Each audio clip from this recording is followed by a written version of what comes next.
Hello, Storytime friends. It's Miss Ann here with another book read aloud for you guys to enjoy. Today's book is all about napping. I know some of us don't like to nap, but I'll tell you, the older you get, the more you want to nap. Sometimes it's just time for a nap, right, grown-ups? This book I really like, not just because there's naps in it. I like anything with naps, that's very true, but also because it actually has a lot of early math skills that we're working on while we're reading through it. We've got a sequence, we've got something that goes in order, we've got adding, right? We've got more and more people and animals going for their nap in the house. It's a really easy way to introduce some math concepts to your little ones. And I'm also going to include in the description for the video, you can download, there's an activity sheet just for this book that you can do with your kiddos. It's got some ideas for questions you might ask while you read it together from the California Early Math Project, which has a lot of really great resources. So you can explore those in the comments after you listen to the book. All right, so let's get started. I know that was kind of boring, kids. I'm sorry. We were doing some grown-up talk. This book is called The Napping House, and the story was written by Audrey Wood, and the pictures were drawn by Don Wood. Oh, I see some rain. Rain is a perfect time for a nap because you can't go outside.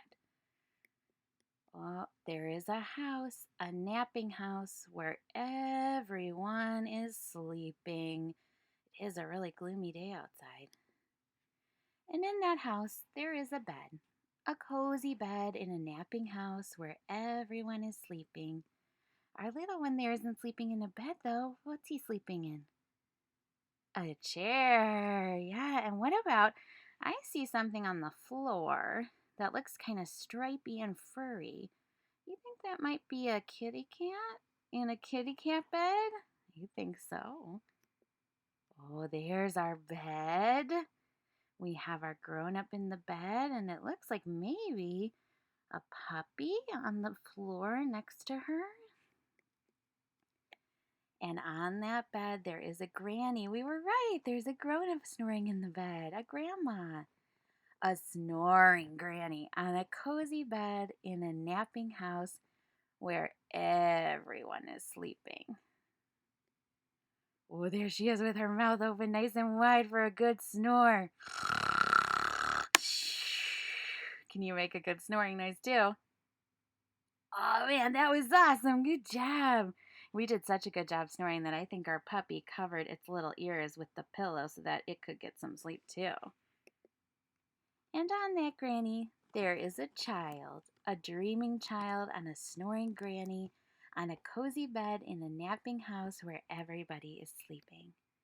Oh, our little kiddo went on top of Grandma. That's much more comfortable than the chair. Oh, look at our puppy. Our puppy's yawning. It wants to go to sleep too. And on that child, there is a dog, a dozing dog on a dreaming child, on a snoring granny, on a cozy bed in a napping house where everyone is sleeping. There's our kitty cat waking up from its bed too. And our puppy went to lay on top of our kiddo. Now we have Grandma, and then we have kiddo, and then we have dog, right? Who do you think is going to go on top next? Oh, I think it might be the kitty cat. Let's find out. Oh, kitty cat's not in its bed anymore. I bet we were right. And on that dog, there is a cat, a snoozing cat, on a dozing dog, on a dreaming child, on a snoring granny, on a cozy bed, in a napping house where everyone is sleeping. There is the kitty cat curled up on top of the doggy, Grandma on the bottom, and then our kiddo, and then our doggy, and finally our kitty cat. Let's see if we have anybody else we can fit in the bed. That bed is looking pretty crowded. And on that cat, there is a mouse. Oh my gosh, I didn't even see the mouse in the earlier pictures. And on that cat, there is a mouse, a slumbering mouse, on a snoozing cat, on a dozing dog, on a dreaming child, on a snoring granny, on a cozy bed in a napping house where everyone is sleeping.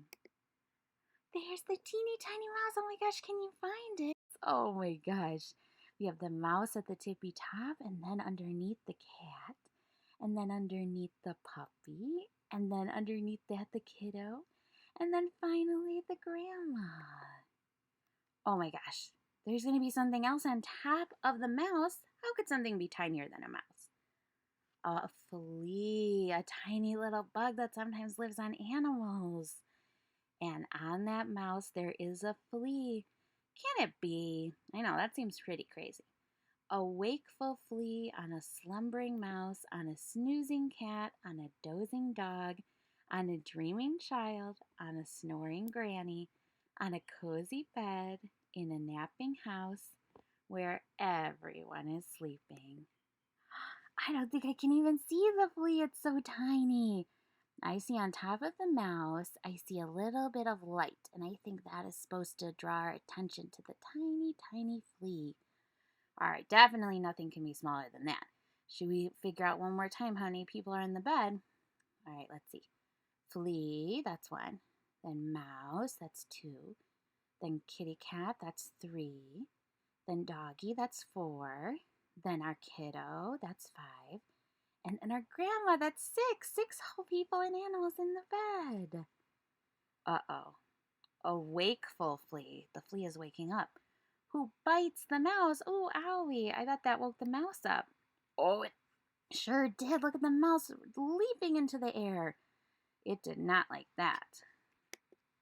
Who scares the cat? Oh no, I think the mouse waking up scared our kitty cat. It's true. Look at the kitty cat's fur standing on end. Oh, it got scared out of its nap. Who claws the dog? Uh-oh, yeah. Sometimes when kitty cats get scared, they put out their claws. Oh, the dog woke up from its nap too. It got its claws. It got the kitty claws in its back. Who thumps the child? Oh my gosh, the puppy woke up the kiddo. Who bumps the granny? Oh no, we're gonna wake up grandma. Everybody's awake. Oh my gosh, look at that chaos. Everybody's leaping out of the bed. Who breaks the bed? Oh no! They were so many people and they moved so fast they broke the bed. Oh no! Grandma doesn't look mad though. Grandma looks okay. In the napping house, where now no one is sleeping. Oh my gosh, but it's perfect because they woke up just in time for the skies to clear of the rain and for there to be a rainbow. Yeah, and they're all playing outside now that there's no more rain. We'll fix the bed later. They can play first. We'll fix the bed later for nighttime. For bedtime, we'll fix it. All right, Storytime friends. Thank you so much for joining me for another lovely read aloud. I hope that these are bringing a little bit of joy to your day with everything that's going on around us. Like I said, I will put the link to the activity sheet for this book from the California Early Math Project in the description for the video. And I'll also put the link for you to check out this book in our app Hoopla, or you can also check out the print version, of course. You can come pick it up inside or in curbside pickup, up to you. And I also want to make sure to remind you that since we're only open to residents right now, you do not need to be a resident to request one of our Storytime to Go kits or any of our other craft or making kits, which we have to go along with most of our youth programs. So if you want one of those, just go ahead and give us a call or an email. I'll put that information in the YouTube description as well. And again, you don't have to be a resident for those services.